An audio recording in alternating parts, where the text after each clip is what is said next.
বছর আগে মুখ্যমন্ত্রী ঘোষণা করেছিলেন যে শান্তিপুর থেকে কালনা গঙ্গার ওপর দিয়ে একটা ব্রিজ হবে। আজ পর্যন্ত সেই কাজটা শুরু করতে পারলো না রাজ্য সরকার, জমি অধিগ্রহণও সম্পন্ন হয়নি। কি বলবেন? কি বলবো, এটা পুরোটাই ব্যর্থ।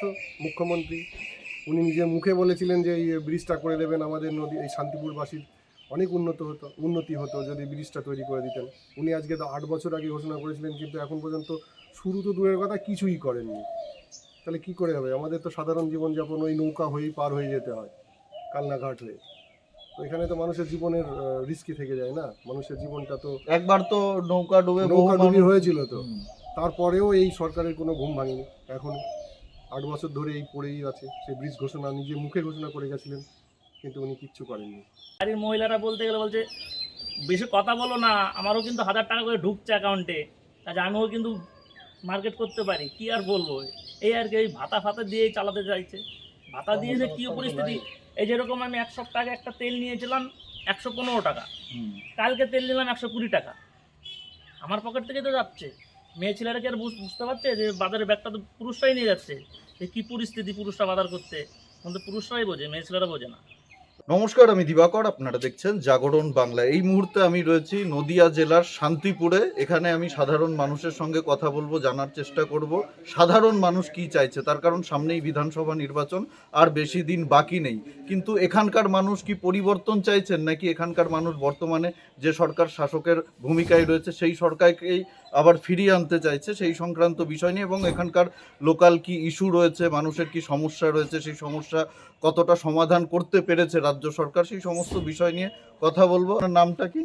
আমার নাম স্বপন বসাক। স্বপন বসাক। আপনি কি এখানকার স্থানীয় বাসিন্দা? হ্যাঁ, আমি এখানকার স্থানীয়। কি করেন আপনি? আমি ওই তাঁতের সঙ্গে যুক্ত। আচ্ছা, তাঁতের কাজ শাড়ির করেন। কাজ করি। আচ্ছা আচ্ছা। তো এই শাড়ির ব্যবসা বা শাড়ির যে তাঁত শিল্প যেটা, এটা তো এই শান্তিপুর, ফুলিয়া এইসব এলাকার অনেক দিনের শিল্প। এই বিষয়টা নিয়ে রাজ্য সরকার কি কোনো পদক্ষেপ নিয়েছে? আপনাদের কোনো সহযোগিতা আপনাদের কি মনে হয়? সহযোগিতা বলতে আমরা একটাই সহযোগিতা তার কাছ থেকে পেয়েছি, সেটা হচ্ছে যে পেটে মারার সহযোগিতাটা আমরা পেয়েছি। যেমন আমাদের হস্তশিল্প তাঁত আমরা চালাই, আমরা হস্তশিল্প তাঁতের সঙ্গে যুক্ত। পাওয়ারলুম সেক্টরটাকে এখানে টেনে নিয়ে এসে পঞ্চায়েতের মাধ্যম দিয়ে তাদের যে সুবিধা করে দিয়েছে, তার সঙ্গে প্রতিযোগিতায় আমরা মোটামুটি শেষ। এখন আমাদের গামছা বোনা ছাড়া কোনো কাজ নয়, গামছা বুনলেও পেটে ভাত হবে না। যদি আমরা একদিন হয়তো দুটো পেটে ভাতে খাওয়ার স্বপ্ন দেখতাম, এখন সেই স্বপ্নটা আমার থেকে উড়ে যাচ্ছে। আচ্ছা, আপনারা তো এই কাজটা অনেক দিন ধরেই করছেন এখানে, মানে শান্তিপুরের শাড়ি শোনা যায় বিখ্যাত, এই তাঁত শিল্প অনেক দিনের কাজ। তো এই আপনারাও তো এই জীবিকার সঙ্গে বহুদিন ধরে, কয়েক পুরুষ ধরে জড়িত। বিখ্যাত জিনিস শব্দটাই তো সরকার তুলে দিয়েছে, কুখ্যাত হয়ে গেছে। এই সরকারটাই তো কুখ্যাত, বিখ্যাত কিছু নেই তো এখন আর। সরকার যদি বিখ্যাত থাকতো, বিখ্যাত হতো, তাহলে আমাদের নিয়ে ভাবতো। এই পাওয়ার সেক্টরটা আলাদা জোনে ছিল, আলাদা জোনে করে দিত, তাদের একটা জোন সিস্টেম করে দিত। এই জোনে পাওয়ার থাকবে, এই যে হ্যান্ডলুম থাকবে। সেটা তো করেনি। হ্যান্ডলুমের মধ্যে পাওয়ারলুমটা ঢুকিয়ে দিয়ে তো আমাদের সর্বনাশ করে দিয়েছে, এই ঐতিহ্যটাই নষ্ট করে দিয়েছে। এটাতে কোনো, এই শাড়ি কোনো ঐতিহ্য এখন আর মার্কেটে নেই। এখানকার যিনি বিধায়ক রয়েছেন, তৃণমূল কংগ্রেসের বিধায়ক, উপনির্বাচন জিতে যিনি বিধায়ক হয়েছিলেন, আপনাদের সঙ্গে কখনো এই বিষয় নিয়ে কথা বলেছেন? আপনাদের সমস্যা সমাধানের চেষ্টা করেছেন? কোশ্চিন কালেও না, কোনোদিনই না, এরা ভাবেই না, তার সম্বন্ধে কোনো আলোচনাই হয় না। আপনারা কি চাইছেন? 2026-এ তো বিধানসভা নির্বাচন রয়েছে, রাজ্যের পরিবর্তন চাইছেন, নাকি আপনারা চাইছেন এই সরকারই আপনাদের সমাধান করবে, এরকম কোনো আশ্বাস আপনাদের রয়েছে? আমরা চাই একটা সমাধান পরিবর্তনের সরকারই আমরা চাই, একটা ভালো সরকার চাই, যে সরকার আমাদের চিন্তা ভাবনা করবে, আমাদের কথা ভাববে, আমাদের স্বপ্ন দেখাবে। এই রাজ্যের মুখ্যমন্ত্রী তো বলছেন যতই করো হামলা, জিতবে আবার বাংলা।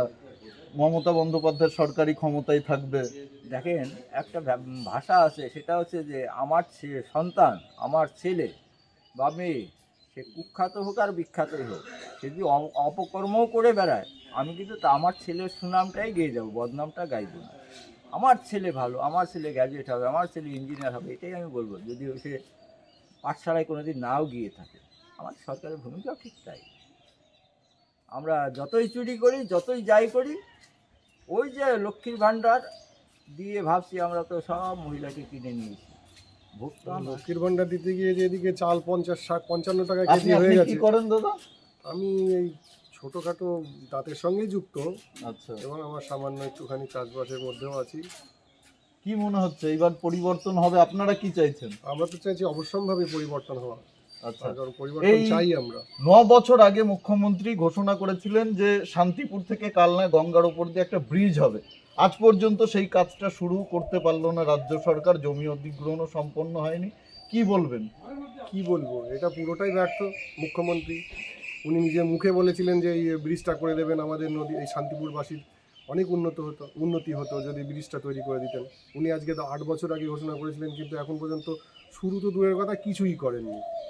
তাহলে কি করে হবে? আমাদের তো সাধারণ জীবনযাপন ওই নৌকা হয়েই পার হয়ে যেতে হয়, কালনাঘাট হয়ে। তো এখানে তো মানুষের জীবনের রিস্কি থেকে যায় না, মানুষের জীবনটা তো। একবার তো নৌকা ডুবে বহু নৌকা ডুবি মানুষ- হয়েছিল তো, হুম। তারপরেও এই সরকারের কোনো ঘুম ভাঙেনি। এখন 8 বছর ধরে এই পড়েই আছে। সেই ব্রিজ ঘোষণা নিজে মুখে ঘোষণা করে গেছিলেন, কিন্তু উনি কিচ্ছু করেননি। কি মনে হচ্ছে এবার পরিবর্তন হলে কি নতুন সরকার কি প্রত্যাশা করছেন? নতুন সরকার যদি আসে এই রাজ্যে তাহলে কি হ্যাঁ, আমরা তো নতুন সরকার চাই, এবং নতুন সরকার আসলে আমার মনে হয় আমাদের এই যে সমস্যাগুলো আছে এগুলো সমাধান হয়ে যাবে নিঃসন্দেহে। মুখ্যমন্ত্রী বারবার একটা কথা বলেন যে কেন্দ্র সরকার টাকা দিচ্ছে না। আমরা তো অনেক কিছু কাজ করতে চাই, আমাদের অনেক কিছু করার আছে, কিন্তু কেন্দ্র সরকার কোনো রকম সহযোগিতা করছে না। রাজ্যের যে টাকা সেই টাকা কেন্দ্র সরকার অন্যায়ভাবে আটকে দিচ্ছে। কখনোই না। রাজ্য সরকারের যে সহযোগিতা আছে কেন্দ্রের সরকারের থেকে আসার কথা, সেটা সম্পূর্ণটাই ইনি পেয়ে থাকেন। কিন্তু সেই টাকাগুলো ঘুরপথে কোথায় কোথায় কোথায় কী করে খাটিয়ে দিয়ে তখন আর সেই টাকাগুলোর হিসেব আর দিতে পারেন না উনি। এই যে হিসেব দিতে পারেন না, তাহলে উনি বারবার শুধু মিথ্যা কথা বলে যান। হিসেব না দিয়ে শুধু বলে যাবেন যে টাকা দেয় না, টাকা দেয় না। কেন? কে বলেছে টাকা দেয় না? রাজ্য সরকারকে টাকা তো পর্যাপ্ত পরিমাণে কেন্দ্রীয় সরকার টাকা দিয়েছে। তো উনি হিসেব দেবেন না, তাহলে আমাকে তো হিসেবটা তো বুঝিয়ে দেওয়া উচিত। আমি আমার গার্জিয়ানের কাছ থেকে টাকা নিচ্ছি, আমি তাকে হিসেবটা বুঝিয়ে দেবো না? তাহলে কেন সেই গার্জিয়ান আমাকে, আমি যদি টাকা হিসেব বুঝিয়ে না দিই, তাহলে তুমি কেন আমাকে টাকা দেবেন? এগুলো সম্পূর্ণ ভাওতাবাজি মুখ্যমন্ত্রীর। আচ্ছা, আপনি কি এখানকারই স্থানীয় দাদা? আমি এখানকার স্থানীয়। কি নাম আপনার? আমার নাম আশিস দাস। কি কাজ করেন আপনি? আমি ওই তাঁতের সাথে যুক্ত ছিলাম এতদিন, হ্যান্ডলুমের আচ্ছা। সাথে, কিন্তু এখন হ্যান্ডলুম ছেড়ে দিয়ে আমি এখন ওই পালুমটা এবার বেছে নিয়েছি। হ্যান্ডলুম, এই যে হস্তশিল্প যেটা ছিল, একেবারে হাতে শাড়িটা বোনা হতো, সেই জিনিসটা আমি দেখছি আস্তে আস্তে, আমি ঘোরাঘুরি করলাম, যে উঠে যাচ্ছে। এখন আর সেই বাড়িতে বাড়িতে হ্যান্ডলুমটা দেখতে পাচ্ছি না, এখন সব পাওয়ার লুমের দিকে শিফট হচ্ছে। তো কি এটা কেন হচ্ছে আপনার কি মনে মানে হয়? হ্যান্ডলুমে কাজ করতে গেলে দেখা গেল আমার 200 টাকাও দিন রোজগার হচ্ছে না, সংসার চালানো দায় হয়ে যাচ্ছে। এখন দেখছি পাওয়ারলুমে ঝুঁকলে দুটো কিন্তু পাওয়ারলুম। এটার তো একটা চাহিদা ছিল, এই যে হ্যান্ডলুমের যে শাড়িটা তৈরি একসময়- হতো সেটার তো প্রচুর চাহিদা এক ছিল। সময় ভীষণ চাহিদা চাহিদা ছিল, ছিল। ভীষণ চাহিদা ছিল, পাওয়ারলুম ছিলই না যখন। এখন ওই পাওয়ারলুমটা এসে হ্যান্ডলুমটা মার খেয়ে গেছে। এখন আমি বাধ্য হয়ে আমি হ্যান্ডলুম ছেড়ে দিয়ে আমি পাওয়ারলুমে ঝুঁকেছি। আচ্ছা, এই হলো বিষয়। মানে পাওয়ারলুম, দুটো পাওয়ারলুম করলে আমি কাজ করলে, সারাদিন কাজ পেটে করলে ভাত ওই উঠে যায়। 500 টাকা হবে, তাও মহাজনের পুঁজি, নিজের পুঁজি না। আচ্ছা। এই আর কি, কাজ করলে হবে। কিন্তু হ্যান্ডলুমে 200 টাকা পুরো কষ্ট হয়ে যাচ্ছে। 200 টাকা তো যেটা সংসার চলে না। শান্তিপুরের ঐতিহ্য যে হ্যান্ডলুম, সেটাই তার আপাতত জন্য এখন বেছে আমি নিতে ওই বসেছি। মানে হ্যান্ডলুম ছেড়ে দিয়ে পাওয়ারলুমে ঝুঁকেছি। সরকার আপনাদেরকে কোনো রকম সহযোগিতা করেছে? না, কোনো রকম সহযোগিতা করেনি, আমি পাইও নি আজ পর্যন্ত সহযোগিতা। তবে আমার বাড়িতে আমার বাবা বয়স্ক লোক, সে ওই একটা হ্যান্ডলুম বনে ওই সপ্তাহে গেলে দুটো করে কাপড় হয়তো হয়। আচ্ছা, এইভাবেই চলছে। এইভাবেই চলছে। কি মনে হয় পরিবর্তন হওয়ার দরকার এইবার, নাকি যে পরিবর্তন- সরকার রয়েছে সেই সরকারই ঠিক আছে? না না, পরিবর্তন তো অবশ্যই হওয়ার দরকার। এই সরকার আর মানে পাতে নেওয়া যাচ্ছে না, যা করে বেড়াচ্ছে আর যা দেখছি চারদিকে, চুরি ছাঁচড়ামি চিন্তায় আর কি বলবো, আর কিছু বলার নেই। আপনার ঘরে সন্তান আছে? আমার এক মেয়ে আছে, মেয়ে কত বয়স মেয়ে? এই 7 বছর পারে, 8 বছর পারে। আচ্ছা আচ্ছা। পশ্চিমবঙ্গে নারী সুরক্ষা নিয়ে একটা বড় প্রশ্ন ওঠে, আমরা বারবার দেখেছি। আরজি করে একটা ঘটনা ঘটে গেল, একজন মহিলা চিকিৎসককে ধর্ষণ করে খুন করা হলো। তারপরে কসবা ল কলেজে কিছুদিন আগে দেখেছেন, সেখানেও তৃণমূলের এক ছাত্র নেতা ধর্ষণ করলো। এরকম ঘটনা, হাঁসখালির ঘটনা, একের পর এক ঘটনা ঘটেছে, কিন্তু মুখ্যমন্ত্রী এগুলোকে ছোট ঘটনা বলেছেন, সাজানো ঘটনা বলেছেন। আপনার মেয়ের সুরক্ষা নিয়ে আপনি কি মনে হয় পশ্চিমবঙ্গে একেবারে ঠিকঠাকভাবে আপনার মেয়ে বড় হতে পারবে? আমি এখন কি বলবো, আমি এখন ছোট আছে, কিন্তু এই সরকার যদি থেকে যায়, আমার চিন্তা থাকবে যে এই মেয়েটা আমার রাস্তাঘাটে ঘুরবে কি করে, স্কুল কলেজ যাবে কি করে, এটাই বিষয়। আর সরকার পরিবর্তন হলে মনে হয় আইন শৃঙ্খলাটাও ঠিক হবে, এই কাজের জায়গাগুলোও ঠিক হবে। এখন পরিবর্তনই চাইছি বেশিরভাগই। কর্মসংস্থানের থেকে তো ভাতাটাকে বেশি এই রাজ্যের সরকার গুরুত্ব দিচ্ছে, যে মানুষের হাতে সরাসরি টাকা গুঁজে দেবো, 1000 টাকা মহিলাদের হাতে দেবো, 1200 টাকা মহিলাদের হাতে দেবো।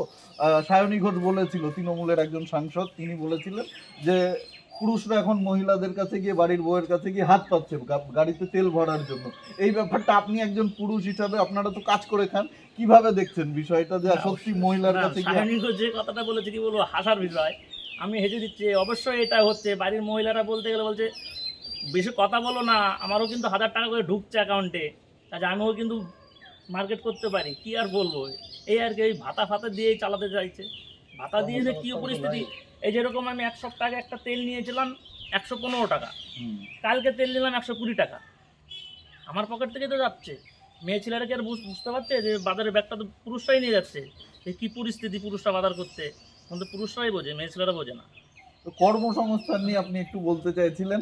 আমরা দেখলাম যে 26,000 ছেলেমেয়ের চাকরি চলে গেল, তার কারণ এসএসসি একটা বড় ঘাপলা করেছিল, চাকরি বিক্রি হয়েছিল, এবং সেই টাকাও একজন নেতার বাড়ি থেকে, বান্ধবীর ফ্ল্যাট থেকে উদ্ধার হয়েছিল।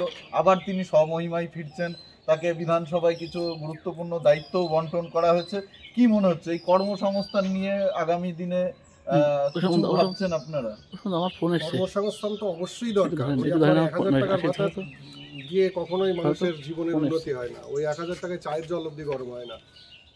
হ্যাঁ, তা সেই ক্ষেত্রে যদি ওই 1000 টাকা না দিয়ে আজকে প্রত্যেকটা পরিবারের একজনকে যদি চাকুরি কিংবা অন্য কোনো কাজের সন্ধান করে দিত এই সরকার, তাহলে তো বহুত কিছু ভালো হতো, অনেক ভালো হতো। কিন্তু সেগুলো তো করছে না, না করে শুধু ভাতার উপরে নির্ভরশীল। আজকে 65 লক্ষ লোক বাংলা ছেড়ে আপনার মহারাষ্ট্র থেকে শুরু করে সমস্ত রাজ্যগুলো গিয়ে সবাই পরিযায়ী শ্রমিক হয়ে বসে আছে। কেন এগুলো কেন হবে? আজকে 65 লক্ষ কিন্তু কম অঙ্কের মানুষ নয়। এরা সমস্ত বাংলা ছেড়ে, ঘর বাড়ি ছেড়ে, নিজের স্ত্রী ছেড়ে, সন্তান ছেড়ে তারা বাইরে গিয়ে পড়ে থেকে কাজ করে এখানে পয়সা পাঠিয়ে তাদের সংসারটাকে চালাতে হচ্ছে। কেন এগুলো কেন হবে? এগুলো তো ঠিক না।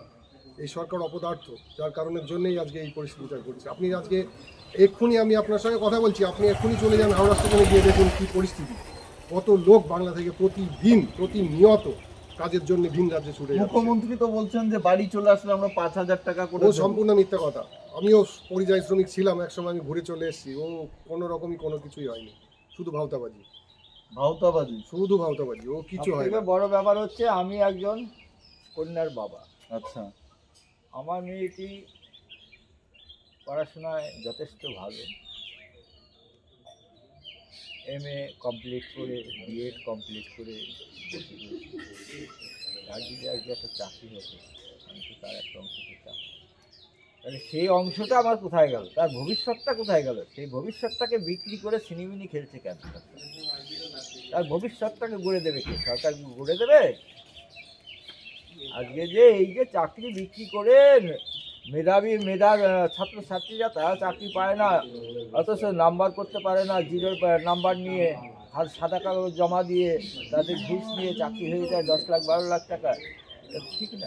আজকে এই সরকার আমরা চাই সত্যিকারের মেধা তালিকায় মেধাবী ছাত্রছাত্রীদের কর্মসংস্থান তৈরি হোক। আমরা চাইবো যে সরকারি নতুন সরকার আসুক, তাদের কর্মসংস্থান নিয়ে আসুক, তাদের কর্মসংস্থান ফিরিয়ে দিক, পরিযায়ী শ্রমিকরা ঘরে ফিরুক। তারা এখানকার যে সমস্ত কারখানাগুলো আজ থেকে 20 বছর 30 বছর 40 বছর আগে ছিল, সেগুলো খুলুক। সেখানে যে কর্মসংস্থান তৈরি হবে, কোনো শ্রমিকের পরিযায়ী হওয়ার কোনো দরকার নেই, যদি সরকার সঠিক সিদ্ধান্ত নেয়, সঠিক পদক্ষেপ তৈরি করে। আর সেটাই সরকার পাল্টালে তারপরেই। আর আমরা মনে করি এই সরকার দেখলাম, আগের সরকার দেখলাম, আশা করি সামনে একটা নতুন সরকার আসে, তাদের কাছে আমরা এই দাবি রাখবো, যদি তারা স্বপ্ন পূরণ করে আমরা বলবো হ্যাঁ অনেক করেছে। যদি না করে আবার নয়, তখন তারা সরে যাবে, আর এক সরকার আসবে। কিন্তু আমরা সরকারের পরিবর্তন চাই। এই সরকার চলে না, এই চোরের সরকার চলে না।